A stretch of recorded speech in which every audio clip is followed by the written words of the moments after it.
ভাবুন তো, একটা জায়গা যেখানে সূর্যের আলো যেন বয়ে ঢুকতে চায় না। একটা জায়গা যেখানে একসাথে 40,000 অপরাধী বন্দী। এটা কোনো সিনেমার গল্প নয়, এটাই বাস্তব, এটা সিকট। আজ আমরা ঢুকবো বিশ্বের সবচেয়ে বড় ও বিতর্কিত কারাগারের ভিতরে। 2022 সালের আগে এল সালভাদর ছিল বিশ্বের অন্যতম সহিংসতার দেশ। রাস্তার নিয়ন্ত্রণ ছিল গ্যাংদের হাতে। প্রতিদিন খুন, চাঁদাবাজি, অপহরণ, মানুষ বাঁচত আতঙ্কে। ঠিক তখন প্রেসিডেন্ট নাইব বুকেলে ঘোষণা দেন, দেশ বাঁচাতে হলে কঠোর হতে হবে। জরুরি অবস্থা জারি করা হয়। হাজার হাজার সন্দেহভাজন গ্যাং সদস্য গ্রেপ্তার। আর সেই অপরাধীদের রাখার জন্যই তৈরি হয় বিশাল কারাগার সিকট। মাত্র কয়েক মাসে তৈরি হয় এই মেগা স্ট্রাকচার। উঁচু কংক্রিটের দেয়াল, কাঁটাতারের বেষ্টনী, সশস্ত্র টাওয়ার। এখানে 8টি বিশাল জেল ব্লক, প্রতিটি ব্লকে হাজার হাজার বন্দী। এই কারাগারের ধারণ ক্ষমতা প্রায় 40,000-এর উপরে।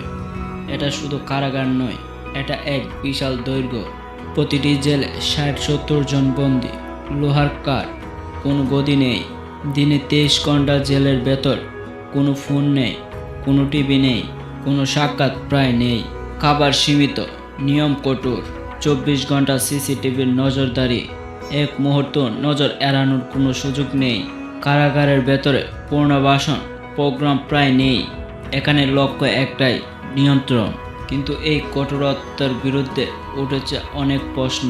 মানব অধিকার সংস্থাগুলো বলছে অনেক নির্দোষ মানুষও আটক রয়েছে। বিচার ছাড়াই দীর্ঘদিন বন্দী রাখার অভিযোগ উঠেছে। তবে সরকারের দাবি, দেশে হত্যা আর নাটকীয়ভাবে কমে গেছে। তাহলে প্রশ্ন হলো, নিরাপত্তা নাকি মানব অধিকার? সরকারি তথ্য অনুযায়ী এল সালভাদরের খুনের হার উল্লেখযোগ্যভাবে কমে গেছে।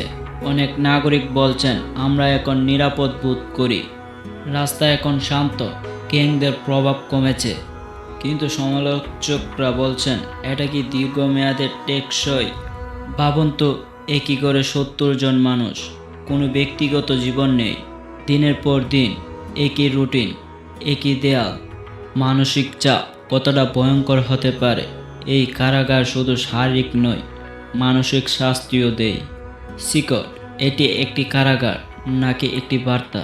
এটা কি অপরাধের বিরুদ্ধে কার্যকর সমাধান নাকি এক নতুন বিতর্কের সূচনা? আপনি কি মনে করেন কমেন্টে জানান। আর এমন রহস্যময় ও বাস্তব ডকুমেন্টারি পেতে সাবস্ক্রাইব করুন মায়াজাল ছায়া।